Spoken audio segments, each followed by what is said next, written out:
What's up, world? What's up, world? Purple Heart Boxing TV with Coach Bundy. About to hit you with another shot. Yes, sir. And we back. And we back, ladies and gentlemen.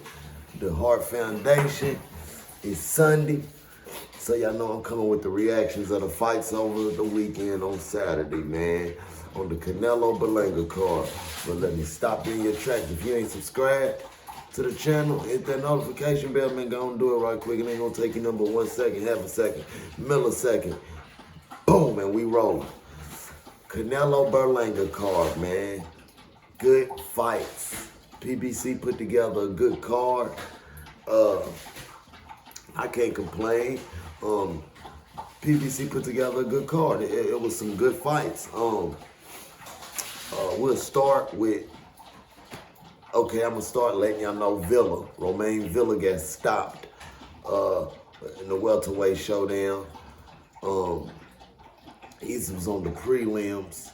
I didn't really get a chance to watch the whole Villa fight, but he did get stopped by a Mexican fighter, a smaller Mexican fighter, I forget his name, so I won't even give my reaction on that. You know I like to get facts on what I seen, what I saw. I was getting the food and shit ready for the kids, man. Y'all know I'm the old head. But Stephen Fulton Jr., man. Stephen Fulton Jr. on the prelims. Stephen Fulton Jr. versus Carlos Castro. Coming back. Castro coming off of a three-fight winning streak. Stephen Fulton Jr.'s coming off of a knockout loss to Inoue, the Monster, and a unification bout, and lost his straps at 122 pounds. He moves up to 126. Said he's looking for a title in this division, so they throw him in there up against a good sturdy 26, 27-2 Carlos Castro, Mexican fighter, sturdy and tough. I took Cool Boy to win this fight. Cool Boy's coming off that loss, so he did a little bit of spicing up in his corner. He still got Wahid over there in his corner with him, but I seen that Bazzi Ennis, the father and trainer of Jerron Boots Ennis, was the lead trainer, and he did a good job. He did a good job with his system of coaching, his style. Stephen Fulton come out first round flat. You know what I'm saying? I was noticing a lot of the lack of head movement that Stephen Fulton Jr. had. Carlos Castro being a longer, rangier 126-pounder. He come out first round, got to activating that jab immediately. I'm talking about immediately. He's putting that damn jab on Stephen Fulton Jr.'s face. 30 seconds into the match, he located distance and started controlling range with that jab. Stephen Fulton, Cool Boy's trying to, cut distance and also get his jab activated. You know what I'm saying? But he was just flat. His timing was off. He was dry, and he was having trouble figuring out Castro's jab. So it goes on for a round or two. Cool Boy starts to settle down. End of the second, beginning of the third round, he starts to settle down. Starts to box more, get his timing together. He's counter punching. Fourth round, Cool Boy picks it up. He's lands a couple hard shots, a couple overhand rights, left hooks, and did some good work to the body. All the while, Castro is still dictating with the jab. He's doubling it up, he's shotgunning it, and he's turning off of it. And Cool Boy's nose gets busted in like the second or third round. Gets busted up pretty good to where his nose is bleeding early. So he's dealing with a little adversity early. come 5th round, Cool Boy get off into his bag a little more, you know, countering and then returning with counter punches, combination counter punching. He catch, boom, boom, boom. He catch, boom, boom, boom. Getting back on the jab. He's still getting hit with the jab by Castro, but this round Castro started trying to land the right hand. And it seemed like maybe the second time, third time he threw it, it was right off the back of Cool Boy landing a good solid overhand right. They was kind of in close. Boom! Cool Boy lands the overhand. Castro takes it well, shoots a jab. Cool Boy falls asleep right in front of it.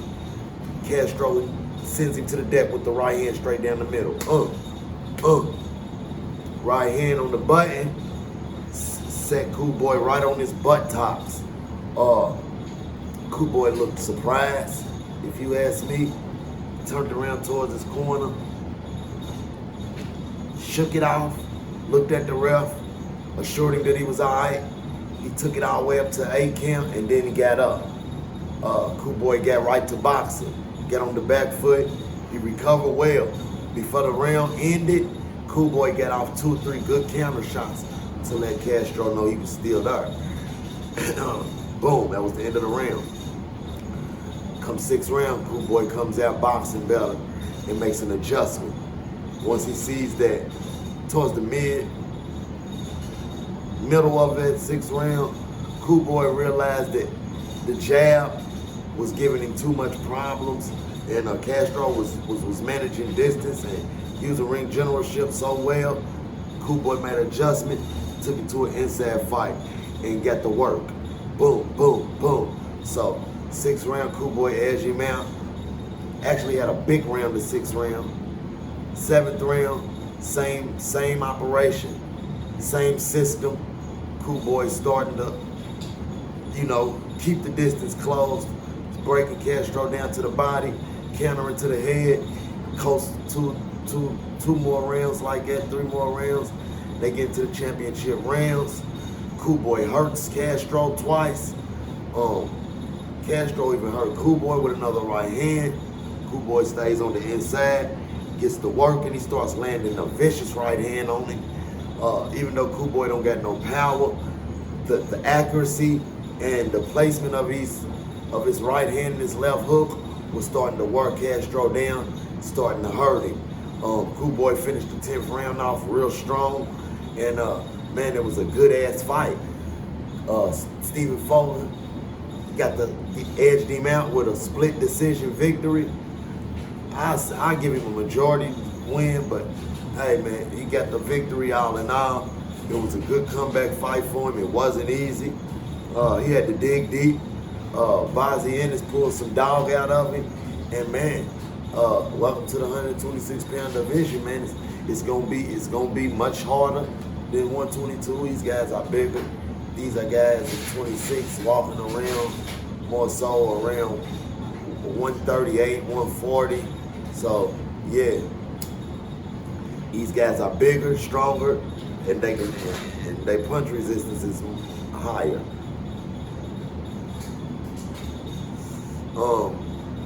Moving forward for Cool Boy, you know, I always like to say what I would like to see the winner do moving forward. First of all, I like to see Carlos Castro get through right back in there, fighting against the top 10 guys. I think he held up well. I think he'll give some more guys a good fight at the division. So kudos to him, and he's got a future ahead of him. He's 30 years old, but he's got a few good fights he could earn. And Cool Boy, you know, he wants to win a belt. Honestly, I heard him and Nick Ball. Honestly, I don't think Cool Boy's ready for a Nick Ball. Nick Ball has too much value. And it ain't that he got power, but he's got snap, and he's got a lot of accuracy, and he's got a lot of value. Like I said, he's a workhorse. He don't stop. Nick Ball's a WBA champion. I think Cool Boy needs another tough fight, and then maybe rematch it with Figueroa, try to get a title shot. you know, get a fight that's gonna prepare him for Nick Ball. So yeah, that's what I think Cool Boy Fresh, Cool Boy Steph should do. Moving on along. Caleb Plant versus Trevor McCumbee. Good ass fight. Ooh. This one was a motherfucking good ass fight right here. If you ask me, this is the fight that stole the show. Caleb Plant coming off of a knockout loss against the Mexican monster, David Benavidez. Prior to that, he stopped Anthony the Dog Darrell. And prior to that, he lost Canelo Alvarez. So Caleb Plant been fighting at the top of the division for the past 3 or 4 years. Actually, since he won his title from Uztaki, the first boogeyman of the division. So yeah, Caleb Plant, this is his first time fighting somebody in about 4 years that we didn't really know, 4 or 5 years. But Trevor McCumbee, man, shout outs to him, man. Hard fighter, tough fighter, strong fighter, durable guy, herky-jerky, you know what I'm saying? Got some real awkward feints that'll throw you off, and he's got a lot of power, man. He's got that forceful type of power. He's a strong dude. He came in 28-0 with 21 knockouts. So he was ready for this level. He kind of overwhelmed Caleb early with the power coming out in the first round. Caleb was like, damn, shit. He wasn't expecting that type of pressure that early, and he was a little surprised by McCumbee's speed, if you ask me. But, you know, Caleb, you know, he gets to the supreme boxing, you know, doubling up the jab, tripling the jab, sticking it up top, sticking it down low, shooting the right hand, hooking off of it, turning, check hooking. You know, Caleb did what Caleb does. But towards the end and middle of that second round, McCumbee's pressure started to get to Caleb, started to overwhelm him. They got in a couple little wrestling skirmishes. McCumbee showed Caleb, man, I ain't come here to lay down, my dude. I'm coming here to beat your ass. So I seen Caleb go through a lapse in his mind where he had to kick it into elite level. I don't think he thought that McCumbee was gonna come out with that much fire. Third round, Caleb gets dropped by, well, actually before that drop, it was a clinchy situation where, well, before the clinchy situation, McCumbee fakes the right hand and throws a power shotgun jab, and it hit Caleb in the face. It might have been the right hand. I ain't for sure, but it was a powerful shot. But it was short and quick. It hit Caleb on the button. They clinched up immediately, and the momentum Caleb was using, trying to lean on McCumbee, he fell, and he was a little hurt. It was like a shock knockdown, but the ref didn't notice it, didn't get counted. He called a slip. They get back up. Caleb get back up. They get the fight. McCumbee thinks that he got Caleb hurt, so he pursues with the assault. Rushes in with a right hand and then a left uppercut shot to Caleb's body. Caleb catches it on the bicep, actually, and there was so much strength behind it that it knocked him down. It looked awkward, but it was a knockdown. Hit him in his arm and dropped him. Boom. I seen Caleb switch it over in his man right there. So he finishes the round out, boxing, you know, staying on the back foot, turning them. But come fourth round, fifth round, Caleb locked in. He took the boxing from a distance where he was struggling, trying to get this guy's timing and ranginess and awkwardness and herkiness and jerkiness. He was trying to gauge it where he could box it at a distance like he usually does, which periodically he would do that. But it was a time in that fifth or sixth round, Caleb made an elite championship fighter adjustment and forced Trevor McCumbee to fight on the inside. Caleb smothered him. McCombie couldn't use that power for shit. It was useless. You know what I'm saying? And that's something that, I'm gonna take a minute to acknowledge that Caleb Plant's ability to notice that he didn't even want to take the time to keep gambling with the boxing and not being able to time this guy jumping in and landing awkward, wild shots. So Caleb made the adjustment, turned it to an inside game, put his earmuffs on, and kept his hands on him, framing him. We call it framework in our gym. Keeping his hands on him, touch him twice over with the hook, go down low. Shoe shine the body, bring the hook up top, slice down the middle with the uppercut, come back around, uppercut, hook, and then turn him. You know what I'm saying? He might back him up, measure him out, double the jab, get back in close, shoulder to shoulder, boop, boop, boop, boop, boop. I'm talking about, man, Caleb put on a master class. He did that. He rolled 6, 7, 8, 9, 10. He rolled out the whole back half of that fight like that. In that style of fighting. A lot of people said Caleb Plant couldn't fight on the inside. I fucking beg to differ. He just showed it last night. He's an elite fighter on the inside. You heard me? He's a supreme fighter on the inside. He showed his levels. You know what I'm saying? McCombie put up a good fight, and it was times where he tried to get back into the fight and break distance, where he'd be able to use that power and that force, but Caleb would slip, slide, come close, smother him, step to him, and just used his ring generalship. That's ring generalship. He used it to his advantage and showed the level of his ring IQ. Man, he completely dislocated Trevor McCombie of that power and that real effective feint that he got to open up that power. 11th round, no, it's 12th round, last round. Caleb gets him over in that corner, walks him. You know what I'm saying? He's playing with his hands. McCombie sitting in a high guard like that. Caleb's ripping off 6 and 8 punch combos. One of them sequences towards the end of the round, he got him over there, Caleb rips his right guard. He rips his right guard off like Lomachenko likes to do and catches him with the right hand. Boom! It buckled him. It buckled Trevor McCombie, and Caleb went ahead and sniffed blood and got on him. Fuck, got him up out of there. Boom, boom, boom. Good stoppage by the ref. I think it was a perfect stoppage. We don't need to see a motherfucker get killed to know that it was over. Ref jumps in, stops the fight. McCombie falls, gets back up. Caleb, does his dance. He's a true showman. He fights for the crowd. He put on a beautiful display of talent and ability to adjust and adapt and dig deep to get the W, man. That's why we love him. He's a true champion.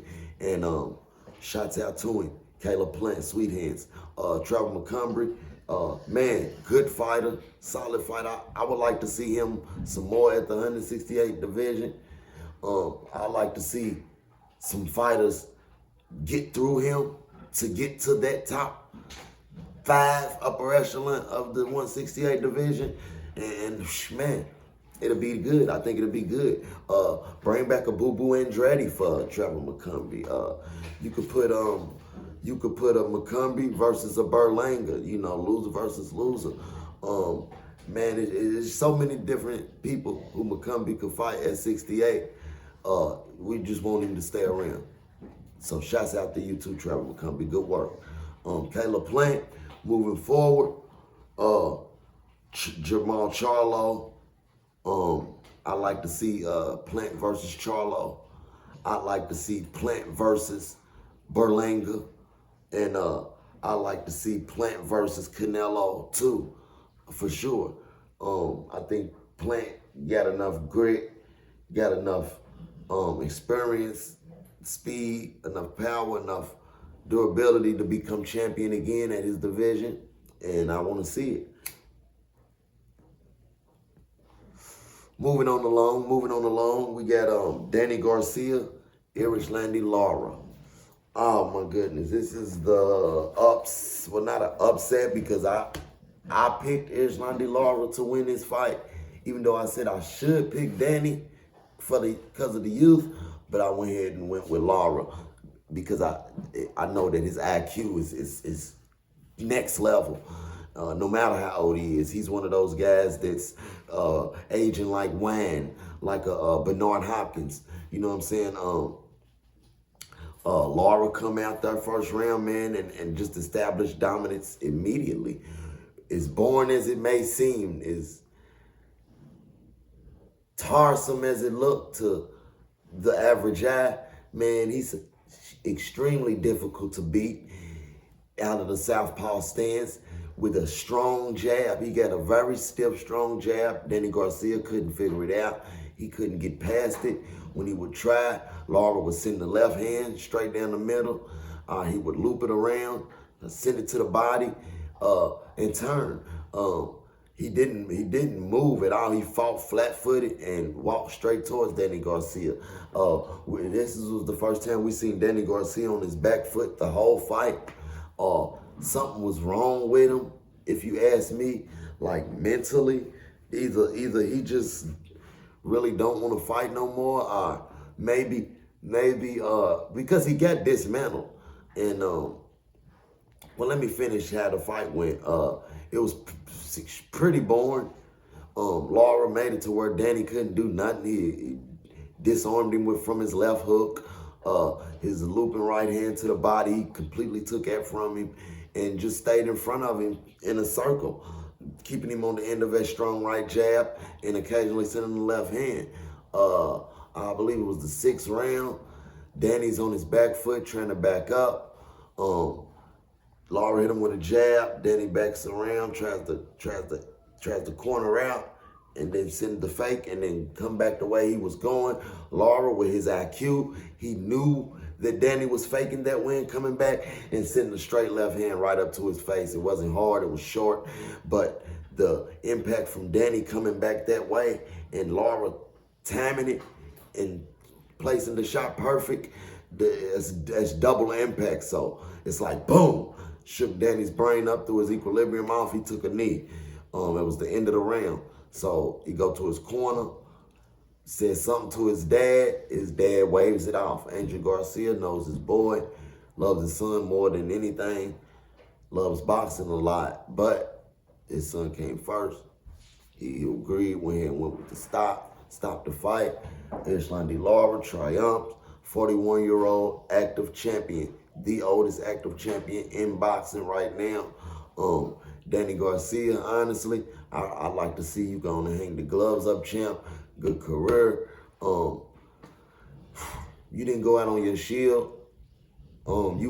Danny Garcia, you are known for your grit, your toughness, your durableness. You've never been dropped. You've never been stopped. So this was kind of sad to see for somebody like me who's been watching Danny Garcia since 140 pounds. It's just unfortunate, man. Yeah, I'd like to see him retire. Maybe, given because Danny Garcia comes from 140 pounds, was unified champion. Moved up to 147, fought there, became champion there, fought big fights, fought the best top level, and was competitive. Moved up to 154, fought Jose Benavidez Jr. Didn't fight again for 2 years. Okay, before he fought Benavidez Jr., he hadn't been in the ring for 2 years. So after the fight with Benavidez Jr., upcoming to this fight with Lara, it was another 2 years. So that's 2 fights in 4 years. And his stop at 54 was very brief. It was only 1 fight, and he moved right to 60. Lara's a big 60-pounder, man. Walking around about 190. He's a big 180, so he's a big 60-pounder. He's a veteran. He's very smart, and I think he was just too big. His punches was way stronger than Danny expected him to be, and I believe Danny just quit.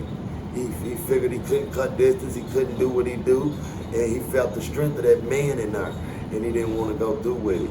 And he quit. Laura, it's right off to the sunset, big dog. You ain't really got too much more to prove, unless you'd like to try unify before you roll out. But other than that, the ball's on your court, Laura. You a fine glass of wine, man. Shout out to you. Moving on to the main event, man. Canelo versus Berlanga.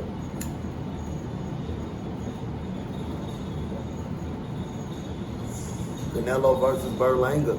Good fight. It was like a damn concert. Just like any other Canelo event, the stage was huge.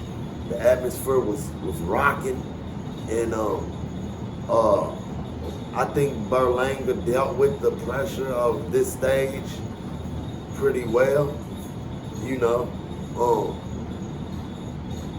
he came out rather cautious, extremely cautious actually, in the first round, trying to keep distance and stay back out of Canelo's range of landing a shot, using his jab, you know, kind of picking at the jab. Second round, same thing, Canelo walking to him, you know, ripping off body shots. You know, pretty much what Canelo does. It was a Canelo fight. Canelo closing distance, beating up Berlanga. Early, he's starting to find his timing and starting to counterpunch Berlanga early. Third round, he had been setting it up since the second, late first, beginning of the second round. Canelo's walking towards Berlanga, shooting the body stab right in the sternum.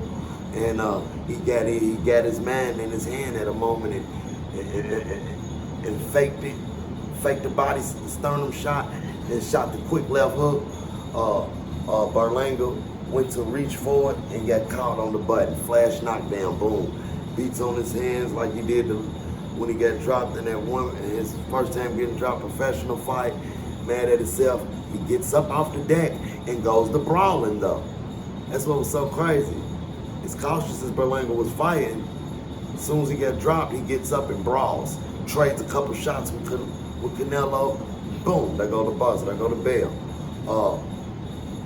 Mid rounds, same shit.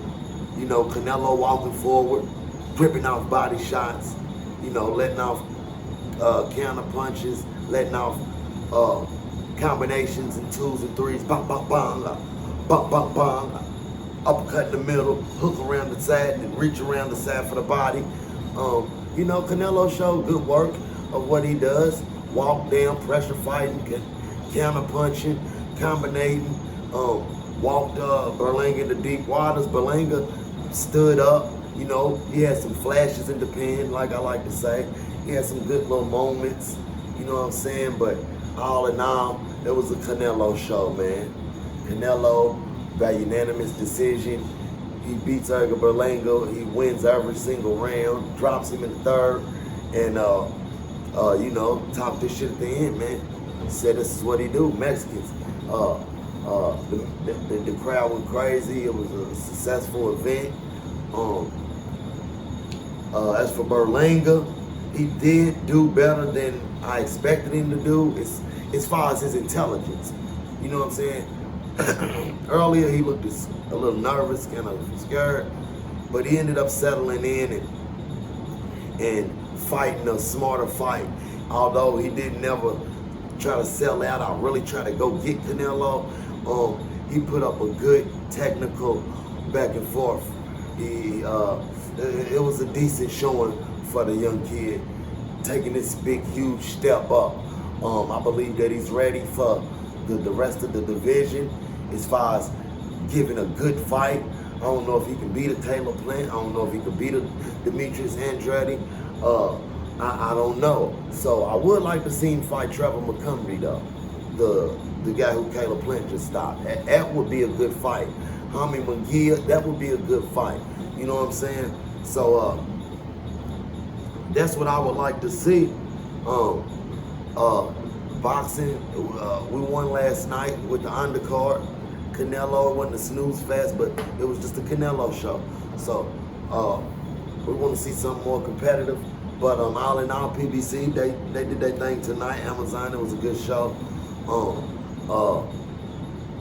Rolly's fight, man, you know, Rolly got the win. I believe it was UD majority. I didn't really touch on Rolly too much because, you know, maybe I'll give him a segment on his own, but Rolly got the W. Man, we out, man. Purple Heart Boxing TV with Coach Bundy, man. About to hit you with another shot. And we out.